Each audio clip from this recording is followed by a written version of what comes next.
Sagalee addaan baafachuu Wangeela Yohaannis boqonnaa 10 lakkoofsa 1 hanga 6tti.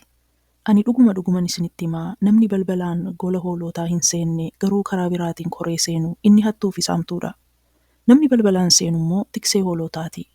Eegduunis balbala isaaf banaa. Hoolonnis sagalee isaa hin dhaga'u. Innis hoolota isaa maqaa maqaan waamee gadi yaasaa. Erga warra kan isaa ta'an hunda gadi yaasee booddee isaan dura adeema. Hoolonni isaas waan sagalee isaa beekanii fi isa faana bu'u. Orma garuu hin baqatu malee faana hin bu'anii. Sagalee ormaa hin beekaniiti.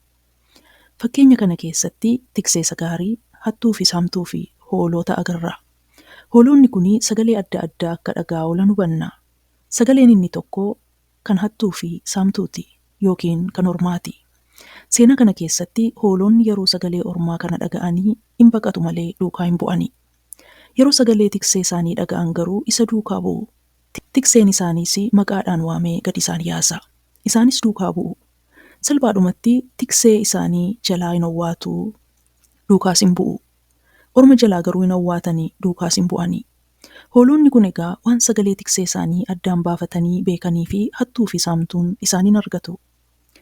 Hewaan kan isheen cubbuutti kuftee sagalee tiksee isheetii sagalee Waaqayyoo dhaga'uu dhiiftee kan bofichaa fi fedhii mataa ishee duukaa waan buuteefi. Hewaan utuu sagalee ormaa kana duukaa bu'uu diddeetti ta'ee hin baraaramtii turte. Fakkeenya hundi keenya beeknu fudhachuufi malee har'as biyya lafaa kana keessatti waan ta'aa ooludha. Har'as sagalee foon keenyaa hedduu dhaga'aa oolla. Innis araara hin godhiin, waan ati qabdus hin ga'u. Ati nama hundaa caaltaa fi kan kana fakkaatu foon keenya nutti himaa oola. Biyyi lafaas karaa namootaa, karaa miidiyaa, karaa waan dhageenyuuf arginu, karaa raajii sobduu daftee sooromuu qabda. Bashannanii kolfi malee maaf kadhattaa? Sagalee Waaqayyoo hin dubbisiin. Taa'ii miidiyaa kanaaf sana ilaali malee. Ati nyaattee dhugdee quufnaan maaltu si dhibe waa'ee isa kaanii? Nuun jedhee yaada biyya lafaa nutti lallabaa oola. Seexannis akkuma Hewaaniin gowwomse karaa hedduu nu gowwomsuuf, nu dogoggorsuuf yaada keenyaa morma. Innis akkas faanuun jedha. Ati sichi abdii hin qabdu. Waaqayyo sin jaallatu. Ati araaran argattu. Maal ta'a maal yoo waan Waaqayyo si dhorke goote? Naaf sagadi biyya lafaan siif kenna. Of darbadhu Waaqayyo si oolchaa jedheetu nutti tasaasa. Sagaleen tiksee keenyaa immoo ani dhugaadha. Karaa fi jireenya nuun jedha.